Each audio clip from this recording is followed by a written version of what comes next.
తిరుమలలో భక్తుల రద్దీ కొనసాగుతుంది. వేసవి సెలవులు కావడంతో భక్తులు పెద్ద ఎత్తున తరలి వస్తున్నారు. వైకుంఠం క్యూ కాంప్లెక్స్ లోని అన్ని కంపార్ట్మెంట్లు భక్తులతో కిటకిటలాడుతున్నాయి. బయట శిలాతోరణం వరకు క్యూ లైన్లలో బారులు తీరారు భక్తులు. రింగ్ రోడ్డులోని పాచికాల్వ గంగమ్మ ఆలయం వరకు క్యూ లైన్లో భక్తులు వేచి ఉన్నారు. దీంతో ఉచిత సర్వదర్శనానికి 24 గంటల సమయం పడుతోంది.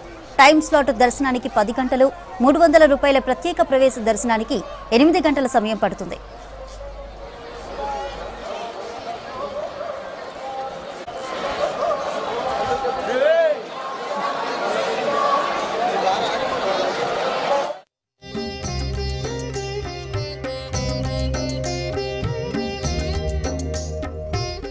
భక్తులకు ఇబ్బందులు కలగకుండా టీటీడీ అన్ని ఏర్పాట్లు చేసింది. క్యూ లైన్లలో భక్తులకు తాగునీరు, పాలు, అన్న ప్రసాదాలు శ్రీవారి సేవకుల ద్వారా అందిస్తున్నారు. శ్రీవారిని నిన్న 78,389 మంది భక్తులు దర్శించుకున్నారు.